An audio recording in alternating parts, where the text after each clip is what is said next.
Hello, my name is Hannah. Welcome. We're a Franklin Federal Credit Union. We're located 2 doors down, right on Chestnut Square. We are Drexel's Credit Union. We do everything from your free checking, free super saving, to commercial loans, home refinances, and auto loans. If you have any questions, please stop in. We have a friendly staff. My name is Hannah, and my branch manager's name is towards the back. And representing us today with the financial advisor is going to be Beth Manley.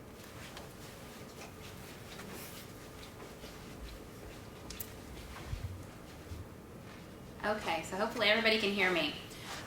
My name is Beth Manley. I'm the Adult Financial Education Manager for Franklin Mint Federal Credit Union. I work with our Community Education Department, and this has grown to be one of our most popular topics.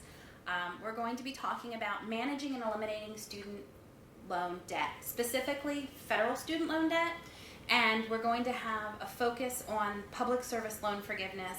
We have Megan from your HR department who is going to specifically talk about what employees need to do in order to complete the paperwork for that, and I'm going to go in for a deep dive on all the different nuances of the program and the different repayment programs that you're going to need to know about. So this is interactive. If you have a question, feel free to contact the moderator, and I will address it. It's been my experience, having done this numerous times, that there are a lot of details. Your own personal situation is probably going to have a lot of. We're not going to be able to answer your own individual question necessarily, what's going to work best for you, without sitting down and looking over your situation. I have all my contact information in this presentation, and if you request, you can have a PDF of the presentation emailed to you. I'm more than happy to meet with you on campus at the 3200 Chestnut, where we have our office. I can come during regular hours, sit down with you for however long you need, and we can go over your situation, and I will help you put together a plan that's probably going to work best for you, because there are a lot of different details that we need to take into consideration. So we're going to talk about federal loans specifically, but we are going to touch a little bit on private student loans, standard versus income-driven repayment. We're going to talk about consolidation loans, and then we're going to do a deep dive into loan forgiveness. We're going to address default and rehabilitation, and then we're going to also make sure we address some scams to watch out for. I have unfortunately come across some individuals who have been hit by some of these scams and have been paying fraudsters when they thought they were paying down on their student loan debt. Student loans fall into 2 broad categories. We've got the federal, and these are the student loans that are funded by the Department of Education, and there are many, many different programs. We're going to address some of the bigger ones, but especially if you've gone into healthcare, there may be some very specific programs that you are dealing with that may have their own forgiveness programs that are eligible depending on what you do. Private loans, generally speaking, are loans that are going to come from banks, credit unions, state agencies, state schools, things like that. The big differentiator is they have nothing to do with the Department of Education, and that's why we call them private, even if they're coming from non-for-profit organizations. Generally speaking, if you have no credit or if you have a lower credit score, federal student loans are going to have the lowest possible interest rate for you. They've got forgiveness, deferment options, and economic hardship safeguards. Private student loans do not have any forgiveness, limited deferment, and if you have rougher credit, they have higher interest rates, and then there are no economic safeguards. So these are the main programs we're going to be addressing. The direct loan program is the biggest program. It's the program that has all of the public service loan forgiveness and repayment options. Stafford is also part of the direct loan program, although it's a separate entity. There are 2 older programs that we're going to address, and depending on how long you've been out of school, you may have loans within these. The FFEL, which is the Federal Family Education Loan Program, and then the Perkins Loan Program. FFEL ended in 2010, and Perkins did its last loan disbursement in 2017. I'm going to say this many, many times. You need to know exactly what kind of federal student loans you have in order to understand what you're eligible for as far as repayment and forgiveness, because different programs have different eligibilities, and the repayment programs can be structured very differently. I included this slide just because there are so many loan servicing companies. If you have federal student loans, you are dealing with one of these companies. And this is all the contact information in case you need to get in contact with them for some reason. And you can also go through the student loan website and you can use all their calculators, and I'll have an example of those calculators.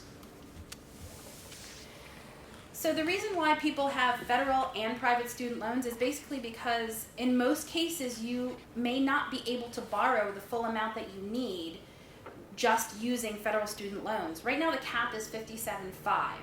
So that is the most that you're going to get, whether it's whether they're for whatever kind of federal student loans. And you can supplement that with Parent Plus loans on top of that, but as a student borrower, $57,500 is the cap, and as we know, if you're going to a private school, that might not even cover your first year. It's also staggered, so you're not getting that full amount up front. You're typically getting about $5,500 your first year, and then they'll give you more as your years go on.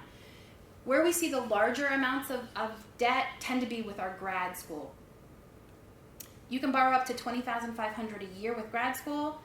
They say the cap is $138,500, but that's actually kind of a loose number because for a lot of different grad programs, such as most in the medical field, they will allow you to borrow more than that. You will see individuals with federal student loans in excess of $150,000 if they've borrowed for grad school.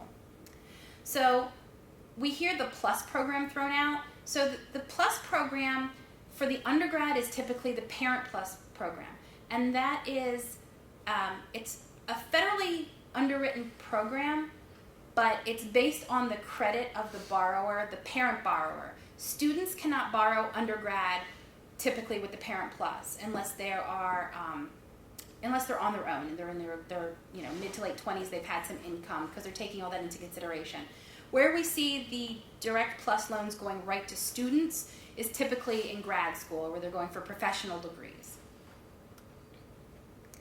We're going to touch a little bit on private student loans. So there is a little bit of deferment, a little bit of forbearance. Keep in mind, if you have private student loans and you feel like you need to skip a couple months payment, you need to defer some payments because you're going through a short-term hardship, make sure that you address it before you go behind, because any options that your private lender is going to offer you is going to be credit-based.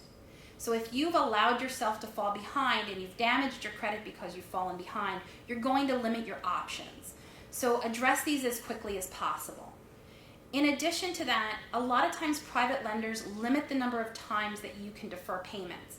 So if it's seriously just a short-term situation and you think you might be able to get over it, maybe don't utilize that deferment option at that time and save it for maybe down the road where you anticipate a greater hardship.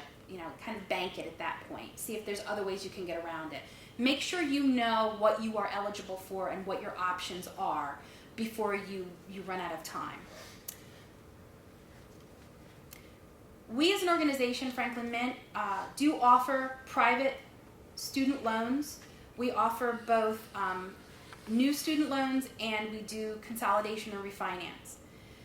I do not recommend that you take federal student loans and refinance them into private loans. There are very, very few cases where that's going to be a good idea. I think the only scenario that I could possibly imagine is if it's a Parent Plus loan and you have a high interest rate but you have good credit and you're getting a much better rate and you don't anticipate really being eligible for any kind of forgiveness with that loan. And we'll address those scenarios in a little bit. The other thing that I want to bring up as far as if you're shopping for private student loans or if you're looking to consolidate private student loans and you're on these loans with your parents or you're a parent on these loans with a student.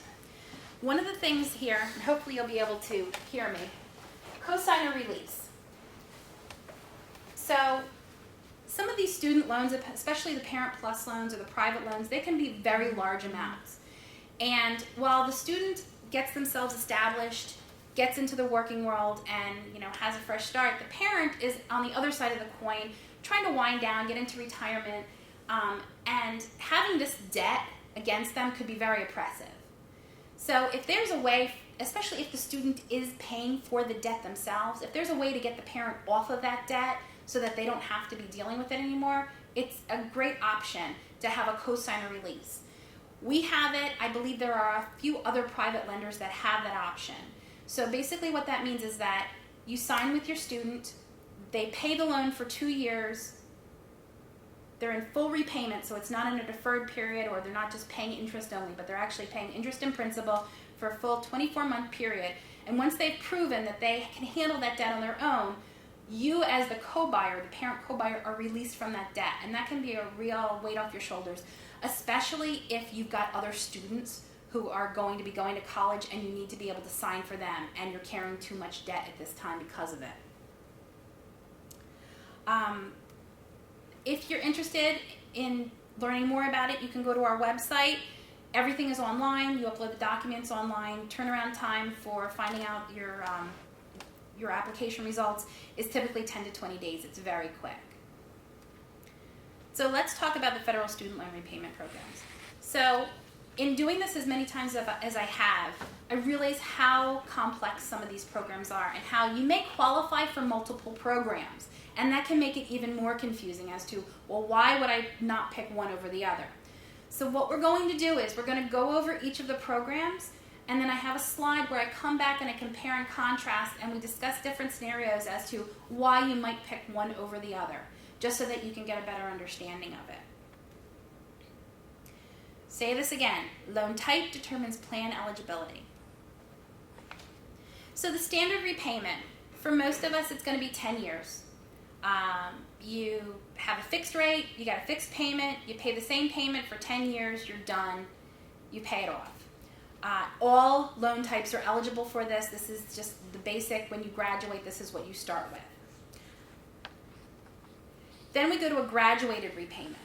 Graduated payment would be for someone who maybe isn't eligible for public service loan forgiveness and is in a career where they know that their income is going to rise quickly, but they're just starting out and they don't have enough to really manage the traditional 10-year payout. So this basically, they take the amount and they figure out over a 10-year period, and it starts at lower amounts. Maybe your payment's $300 in the beginning, and based on whatever you've borrowed. And at every 2 years, they adjust it, and it's adjusted at a set rate. It has nothing to do with your actual income. You'll know ahead of time what your minimum and your maximum payment are going to be.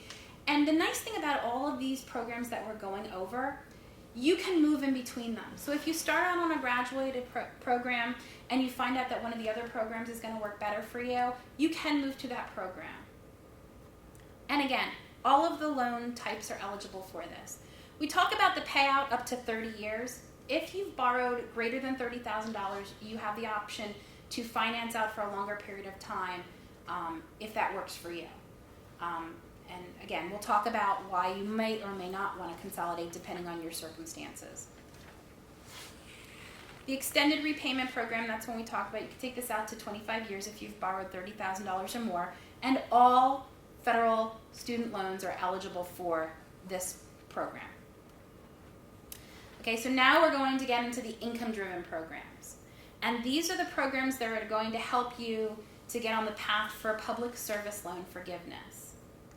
So we'll go into a deep dive on public service loan forgiveness, but the gist of it is, it's 10 years, you work for a non-for-profit, and if you're in one of these programs and you fill out your paperwork properly, there's the potential for you to have any remaining student loan debt forgiven.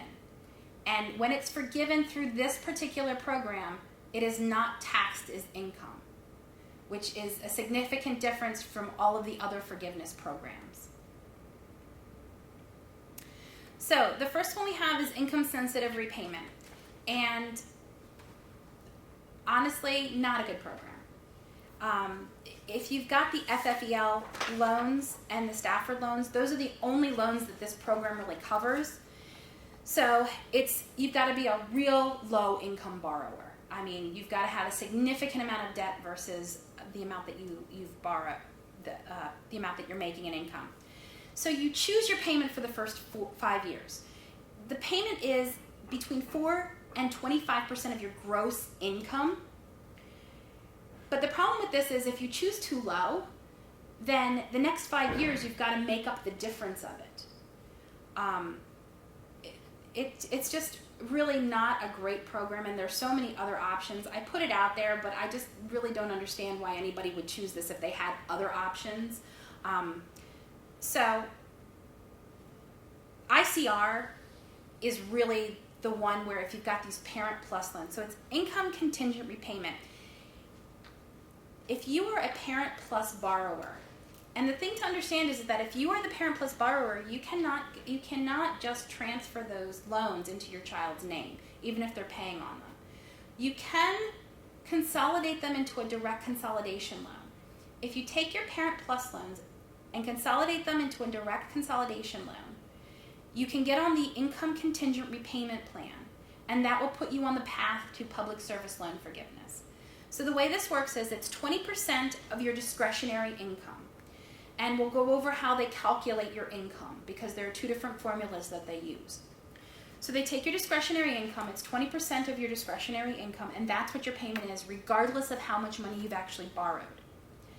It caps at your 12-year repayment. So it's never going to, they figure out the numbers over a 12-year period if the 20% is going to be a higher number. And a lot of these have a cap. So like, let's say you're a doctor and you're starting out and you're making an okay income but not a ton of money. So these income-based repayment programs are still working for you. And then all of a sudden your income jumps significantly. You're not then going to be paying 5 or 6 times what you were originally. They usually cap it at either the 10-year or a 12-year payout, whatever your original payment amount would have been. So you have 2 different options with this one. Typically the 20% of your discretionary income is the best way to go. You pay it out over 10 years, and because it's capping at a percentage of your income, you are potentially going to have money left over after that 10-year period.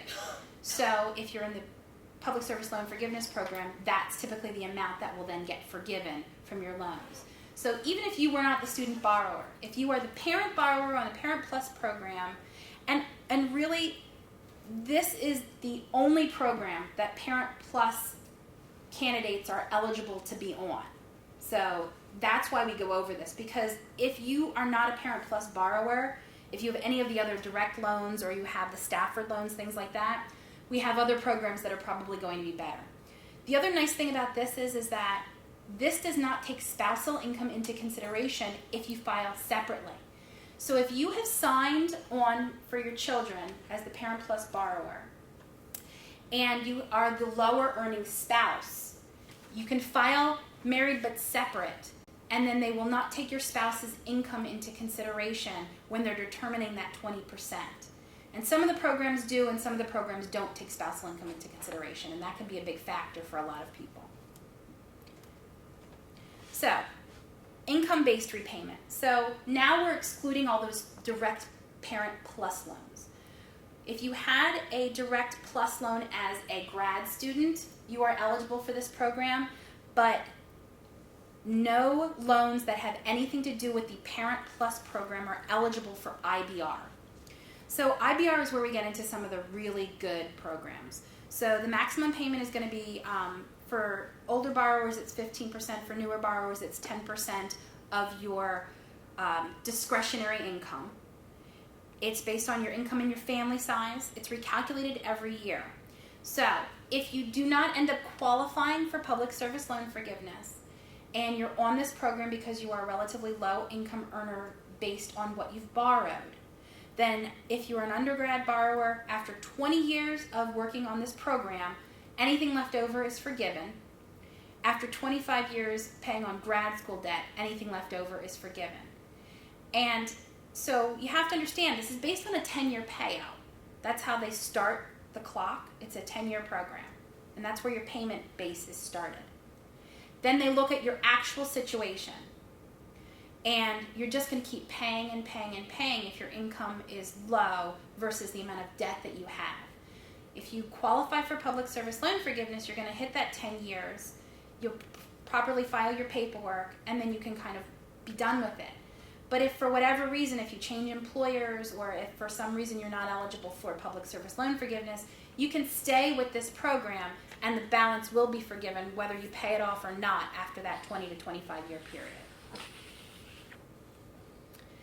The best programs for a lot of borrowers are the payee and the repayee program. And I say for most. So if you are single right out of college, you're a one-income family, the payee and the repayee programs tend to be the best.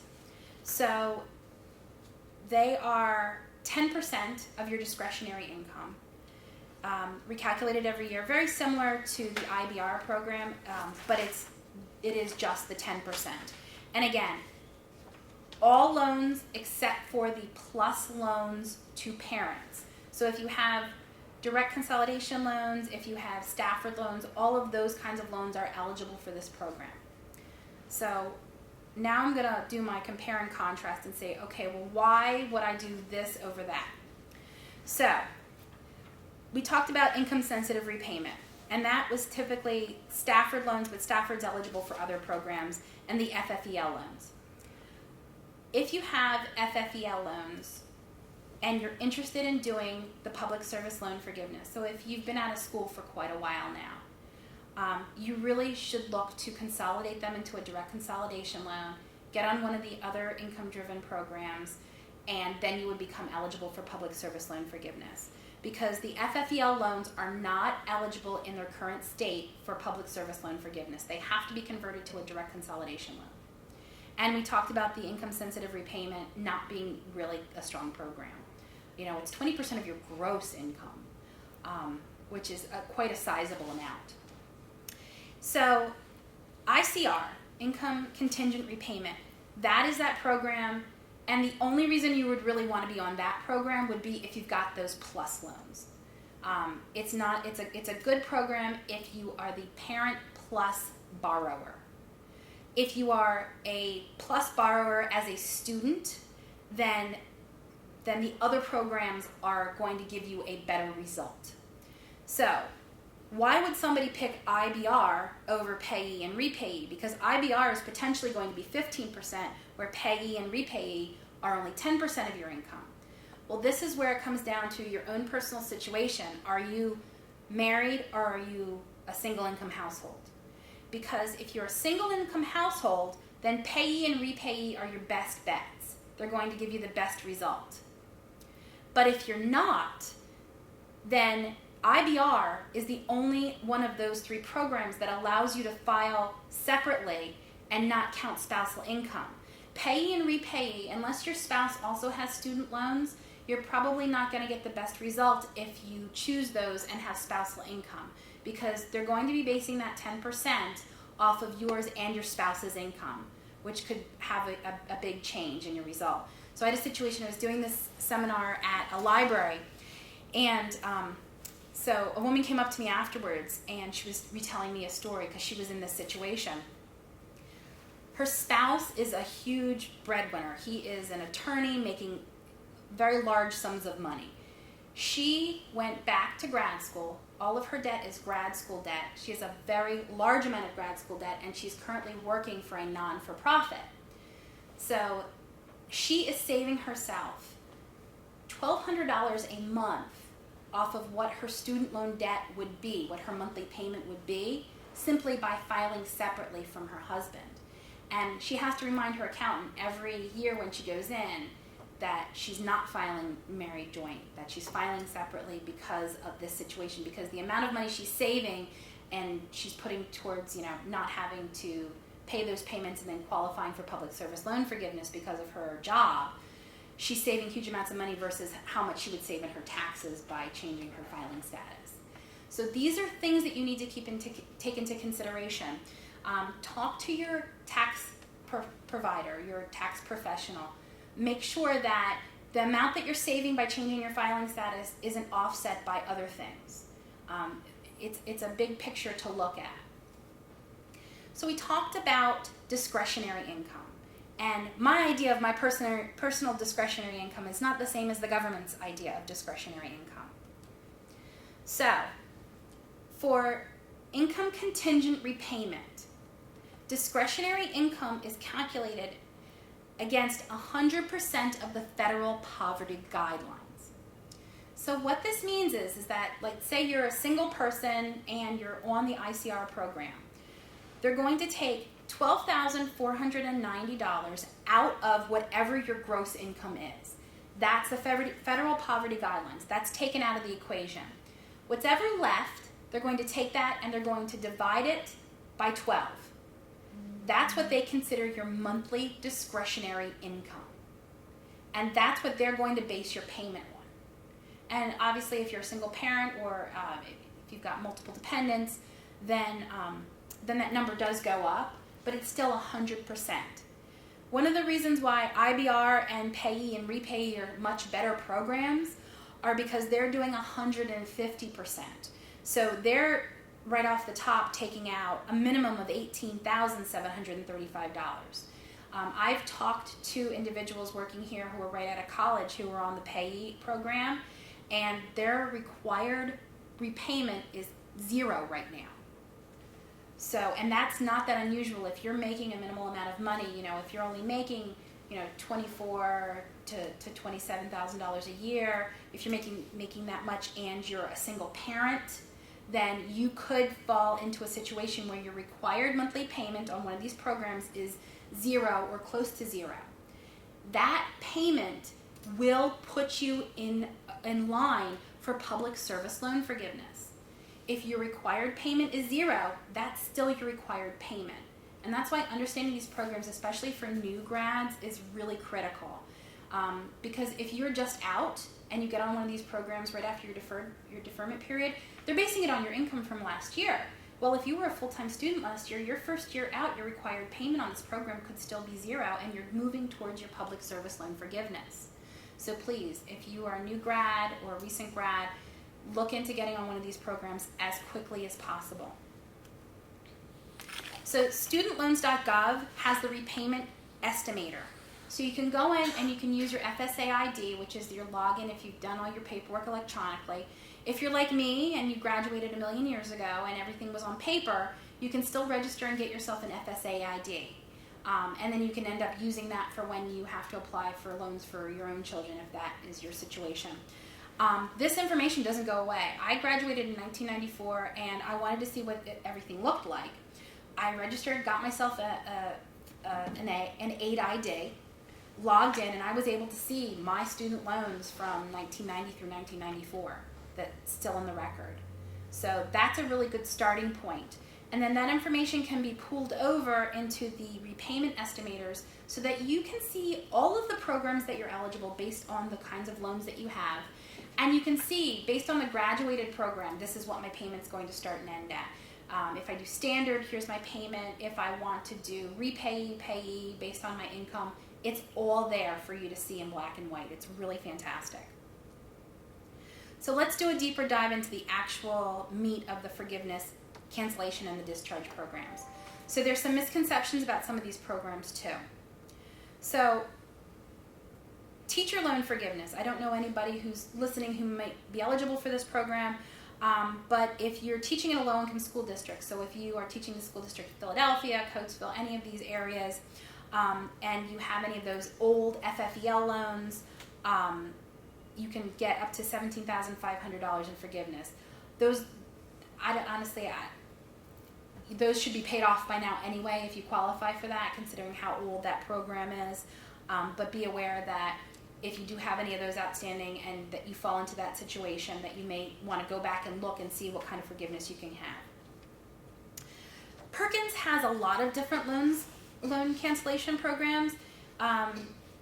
Nurses, firefighters, working at certain universities and colleges, tribal colleges, speech pathologists. A lot of it has to do with working in Title I school districts. So typically in the city of Philadelphia, we're dealing with people who qualify for that. And we may have a situation where we have a part-time employee who's viewing this, who also works part-time at a school district in Philadelphia or a similar situation. And if you're working at 2 part-time nonprofit or state organizations, then you may qualify for public service loan forgiveness if those hours pooled together is 30 or more. And we'll touch a little bit more on that. So here's the important one for Drexel employees, the public service loan forgiveness. So if you work for a non-for-profit, if you work for a government or state agency, so if you're a full-time Drexel employee or if you're a part-time Drexel employee and you're working part-time at another non-for-profit or state agency, it's 120 payments. They have to be regular payments, but they also need to be involved in one of the repayment programs, the income-based programs. The reason that caveat is in there is because if you're on the standard 10-year repayment program, then after 10 years, you're not going to have anything left over. So you need to be on one of the income-driven programs that's going to leave something at the end of those 10 years. Your service and your payments don't have to be consecutive. So if you work for Drexel, if you've worked for Drexel for 5 years, you take a break and work for a for-profit for a year and then come back to Drexel, you don't lose out on the time and the payments that you made during your time with Drexel. Or if you're, say, coming from another organization and working for Drexel, if you're a new employee, you don't lose your prior time. Let's say you came from Temple or you worked for the YMCA or for Mainline Health, one of these other non-for-profits. So there's paperwork, there's documentation, and Megan from HR is going to go into great detail about those requirements. But it's a really fantastic opportunity for someone who's working for a nonprofit, especially someone who's required to have advanced degrees where they've accumulated quite a bit of federal student loan debt to get a breather, to get a break, and be able to move forward with other financial plans and planning. So one of the things about the public service loan forgiveness is that the program, like so many other federal programs that do a lot of good, the program was not explained well. And very few people knew about it. Eligibility started in 2007. So 2017 was the first year that people could really even start. And technically it was 2018 because if you graduated in 2007, then you were on deferment, and anything during deferment really didn't count. So we started seeing people really applying in 2018. And the approval rating was incredibly low in the beginning. Maybe a few thousand people actually were approved and had their loans forgiven.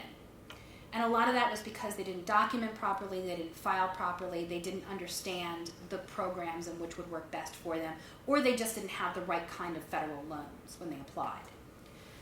So, last year, they had a temporary extension to the program. And with this temporary extension, if you applied and you were rejected, whether you were rejected because, typically if you were rejected because you were on one of the other repayment plans like the graduated, and then you moved to one of the income-based programs, or if you weren't on one of the programs for the entire time, but you did in fact work for a qualifying employer for the entire time, it is a simple email that you're sending to their site with your information. And this is the format, and you can get this off of the website, off the student loan website.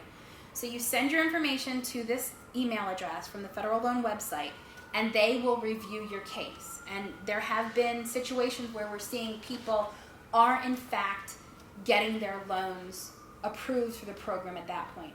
One of the nice things is that if you have been rejected and you started paying your loans again, and you go through the temporary extension and get approved, they will send you back the money that you sent during that period between when you got rejected and when you got reapproved. They are refunding that money.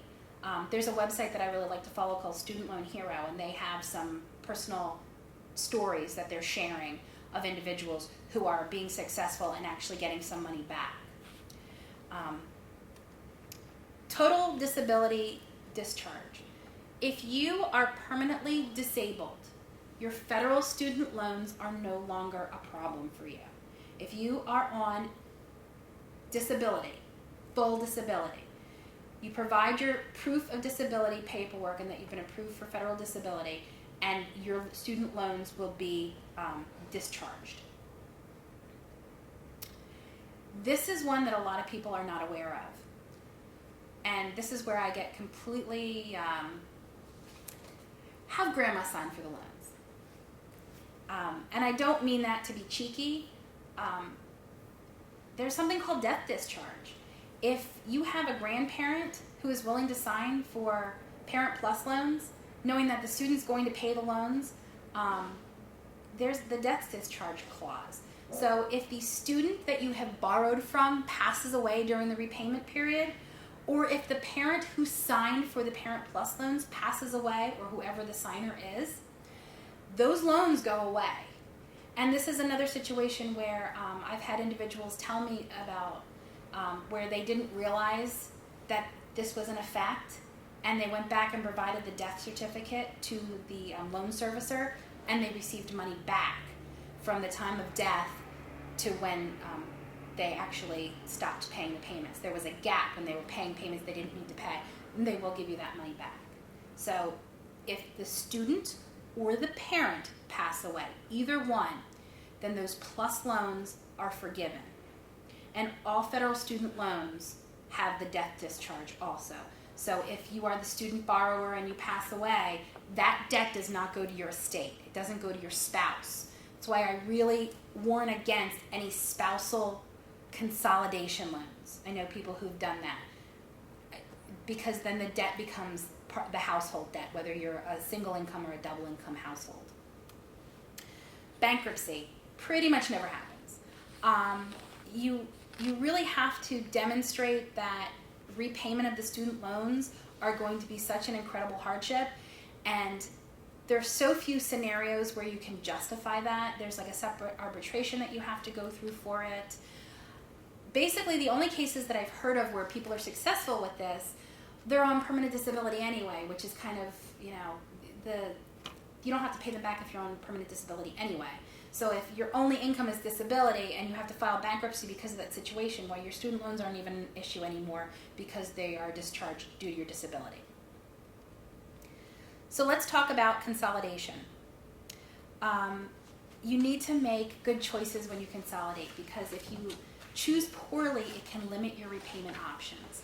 And again, I really do not recommend refinancing, under most circumstances, refinancing federal student loans into private student loans unless you absolutely are 100% sure that there is no public service loan forgiveness that you or your student are eligible for. The thing with Parent Plus loans, and you all as Drexel employees are kind of a special category, but for the vast majority of people, Parent Plus loans really don't pay. It doesn't pay for you to take them. The reason being, the rates tend to be higher. For you to qualify for them, you have to have decent credit. And for the amount of money that you're going to pay, I mean, you're hedging your bets that somebody's going to pass away and you're going to get death discharged at that point, versus the rate difference. For a lot of people, it could be 2, 3, 4% difference in rate versus a private loan. And I am not a big supporter of private loans if you don't need to take them, but really do your homework. If you're on the other end, if you're looking to get student loans for your child and you're looking at those Parent Plus loans, think hard before you take them on, unless you really are going to plan on refinancing them into a consolidation loan, doing one of the repayment programs and get them forgiven, and really see what your repayment options are in that way. Consolidation can be good because it can simplify your loan repayment. If you're not eligible, let's say you have those old FFEL loans, consolidating them into a direct loan can get you eligible now for public service loan forgiveness. There's a lot of pluses to that. If you have private student loans that are a higher rate and you can consolidate them with another loan provider to get a better rate, typically with a lower rate and a longer term are really your only ways to address private student loan debt. So shop around and make sure you're dealing with somebody who's reputable and understand all the ins and outs. We talked about that Cosigner Release. So if you've got private student loans with your child, look into a Cosigner Release so that that burden of debt can be off your plate as you move into retirement. Make sure that you are not increasing your repayment period to the point where it's just a never-ending cycle of paying this debt, paying this debt. Have a plan of action. Make sure that you know exactly when you're going to resolve this, and make sure you're getting the best possible rate. And as we said, understand the ins and outs of the different public service loan forgiveness programs that you're dealing with. Don't commingle the different federal loans if it's going to exclude you from a program that's going to work better for you. If you have to be on 2 different programs because these loans qualify for this and these loans qualify for that, that may be your best option. And you can go through the calculators and the estimators and see exactly what's going to work for you. So let's talk a little bit about default and rehabilitation. Student loans tend to be the first thing that goes bad for a lot of people. We need a roof over our head, we need to pay for our groceries, and we need a car to get to work.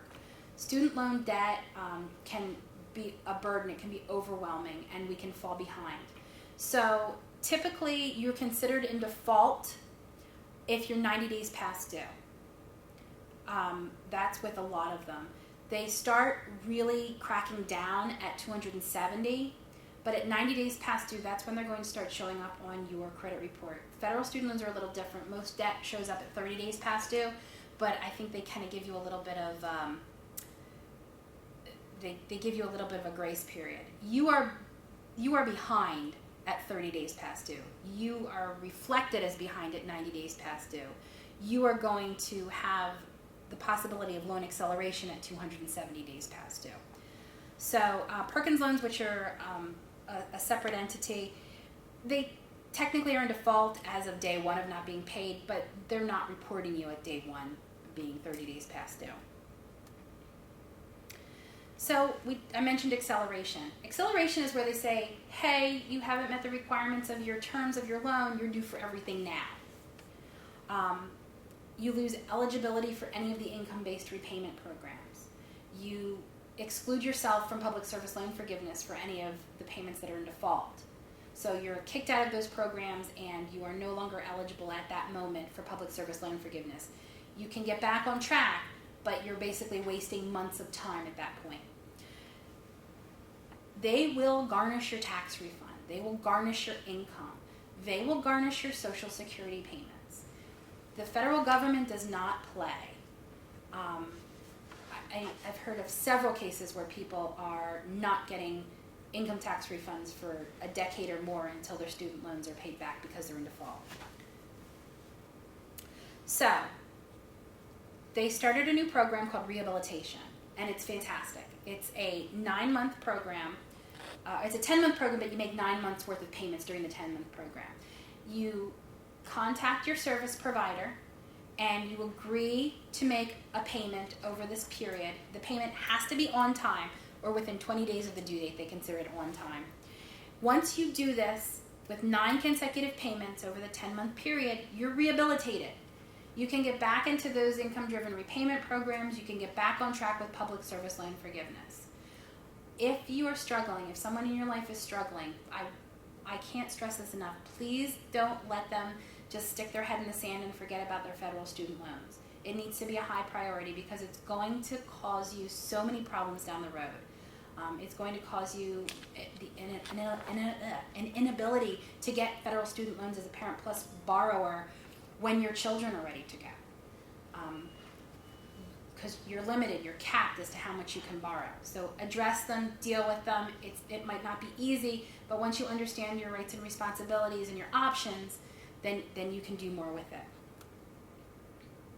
So I had someone tell me that they had been reached out to through some advertising to have some debt relief for their student loans. Everything seemed great. They signed all the paperwork and they were making a much smaller monthly payment to this company for a 2-year period. All of their student loan information was being sent to their parents' house and they had moved out many years ago, so they weren't getting any information on it. They were just making a payment every month.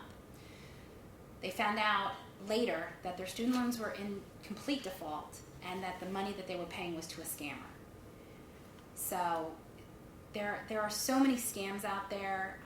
If you're sharing your financial information through like a Credit Karma or one of those companies, then a lot of different advertising has access to market directly to you based on your needs. And if they see that you've got those student loans, then they're going to start targeting you.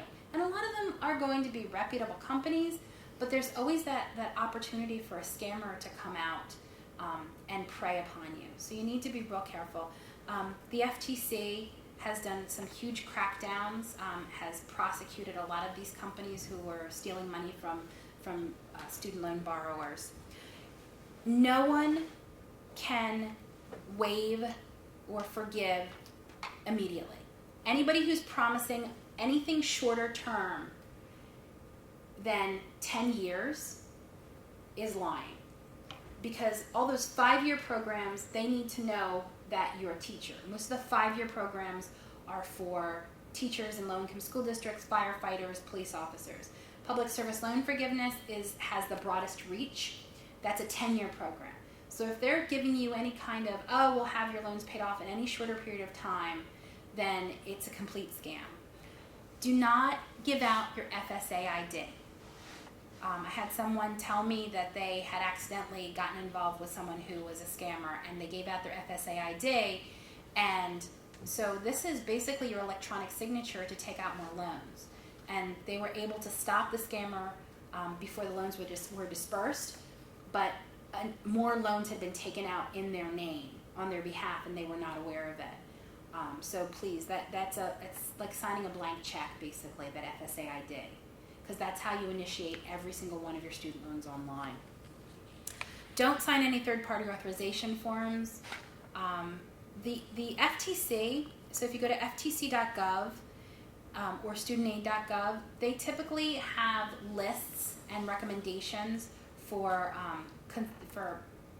private student loan companies that can handle this. And that's basically what you're doing, is you're getting a private student loan at this point. Because if it's a federal consolidation loan, you don't need a third party to do that. They will walk you through it.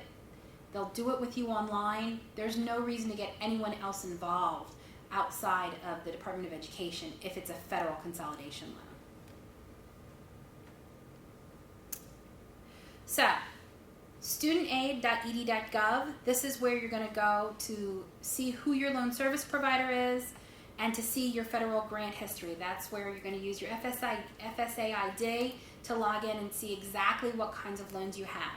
And then studentloans.gov, that's that really fantastic site that has the repayment estimators, the consolidation applications, and all the information on the income-driven programs. As I said before, we're going to go in, and Megan's going to start doing the HR presentation in a moment. There's a lot to take into consideration here. It can be overwhelming. You have to, if you're married and your spouse doesn't have student loans, do I file the way I'm filing, or does it make sense for me to now consider filing separately? I'm happy to sit down with anybody who needs me to and go over, if you want to log into the Student Aid website, and I can help you and walk through the estimators and the calculators and see exactly what you have. It's not a problem. I'm happy to do it. I've done it with several people, and we've had some really great results with making consolidation decisions and getting on the right payment program. Okay, Megan, thank you so much.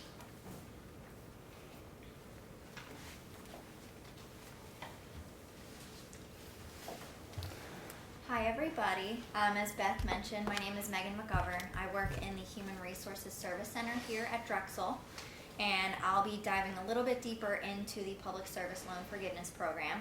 I'll just refer to it as PSLF for short. So this is a program that's managed by the Fed Loan Servicing Team under the U.S. Department of Education. It offers forgiveness on the remaining balance of your direct student loan debt after you've met certain requirements. So those requirements include making qualifying payments while working for a qualifying employer. So what is considered qualifying employment?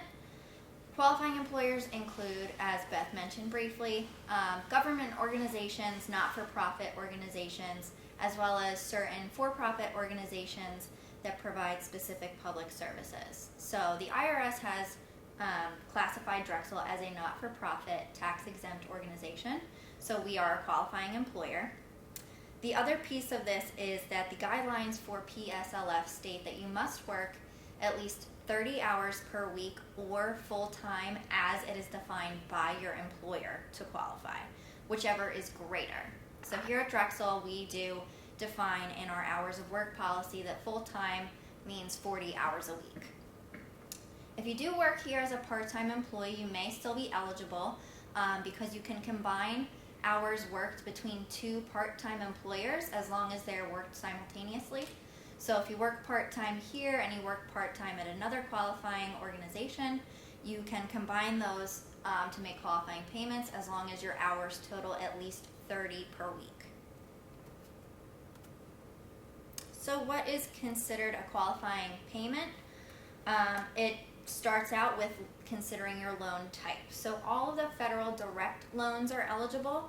As Beth mentioned, those include the direct subsidized, unsubsidized, plus, and consolidation loans. So no private loans are eligible for the program, and no other types of federal loans are eligible. You will need to make that total of 120 payments. So as Beth mentioned, one payment per month, that'll total 10 years. If you decide to double up your payments in 1 month, only one will qualify towards that total of 120.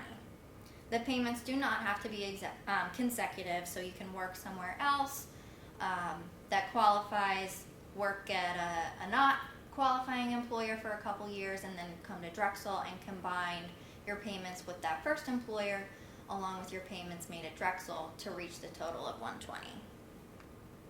Only payments made after October 1st, 2007 on these loans are eligible because that's when the program first started.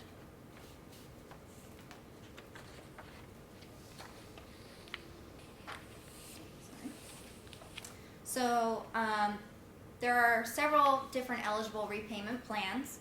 All 4 of the income-driven repayment plans that Beth described today are eligible.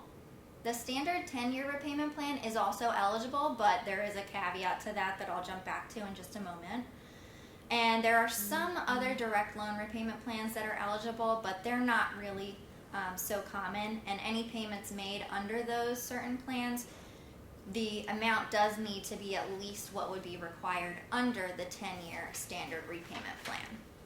So now jumping back to that caveat for the standard 10-year repayment plan, when you think about it, you get your forgiveness after 10 years of making your payments. So if you're on a standard 10-year plan, those 10 years are up, you don't have a remaining balance to be forgiven. So, if your income changes at some point in time, or you just want to qualify for this program, even if you started out on the standard 10-year plan, the payments that you made, as long as you did work for a qualifying employer at that time, can be combined with payments made after you've switched to an income-driven repayment plan. So if you are on a standard 10-year plan or any other plan that doesn't qualify, you can apply to the income-driven repayment plans through studentloans.gov. And finally, you must actually be required to make a payment in order for it to count towards your total of 120. So if you are on an in-school status or on deferment and you're not required to make a payment, but you decide to do so just to lower your balance or keep up with your interest, those do not count.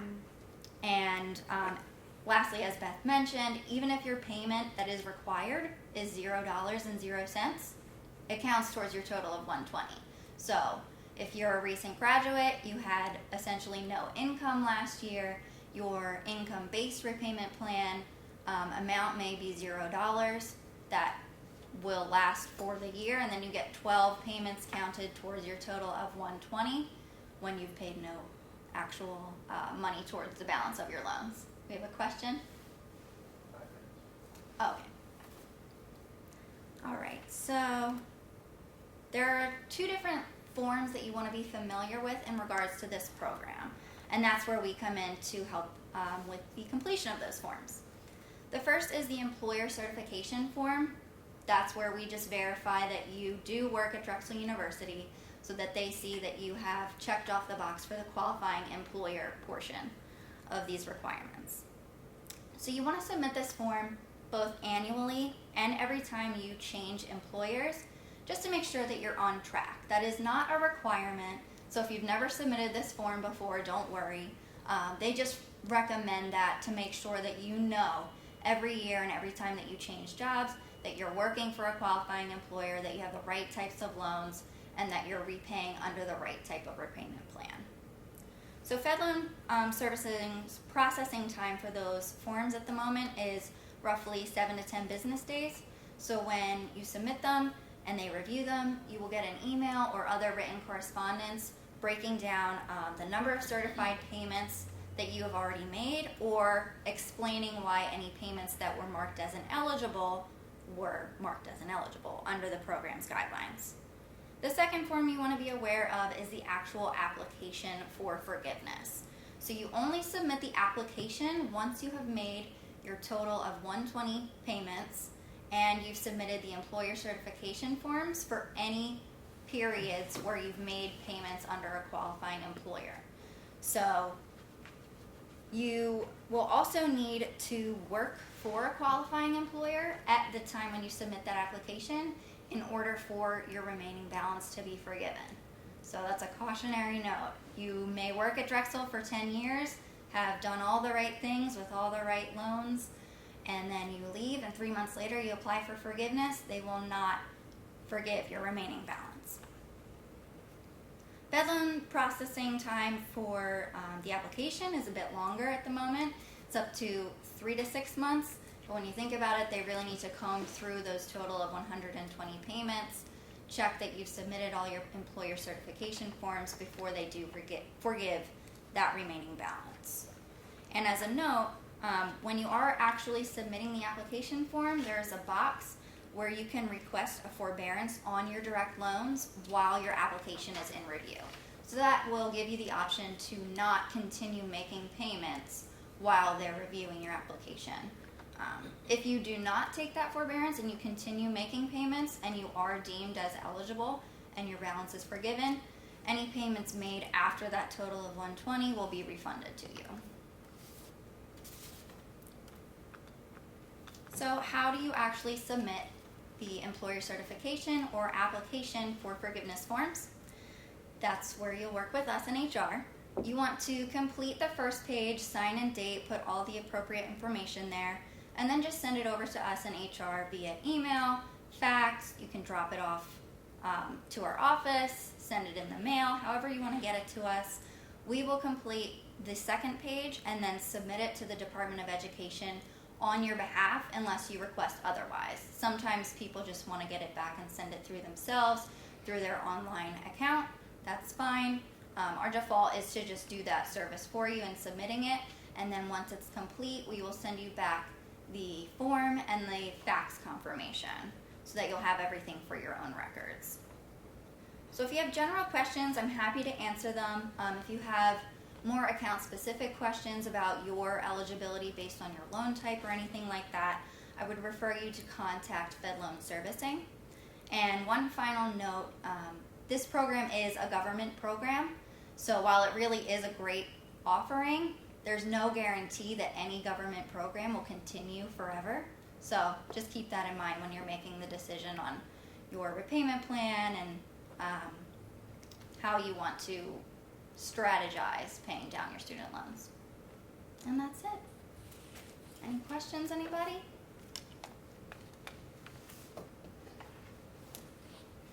Okay. Anybody online?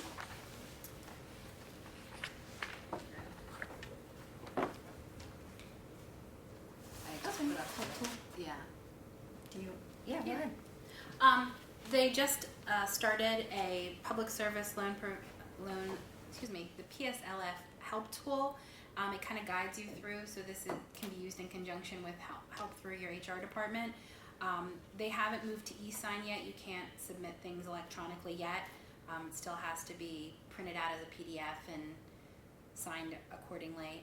But it's just an added little tool. They keep moving towards going electronic with everything as much as they possibly can. Like the FAFSA just went to an app now. They started, and they have a link with the IRS so that if you're on the other end filling out your FAFSA form, it pulls your IRS information, everything is on the app, and you're good to go. This is my contact information. If you have any questions about anything that we've gone over, I'm happy to guide you through the websites. Sometimes it's just as simple as you're not finding what you need and you need the links emailed to you. I'm happy to email you the links from the federal student loan websites to help you with your decision making. The tools that they have available once you log in are really great. They're tailored to your exact loan specifications, so that you know exactly how much you're going to pay based on your income and exactly what you're eligible for. But if you still need a helping hand, I'm happy to do it. Thank you.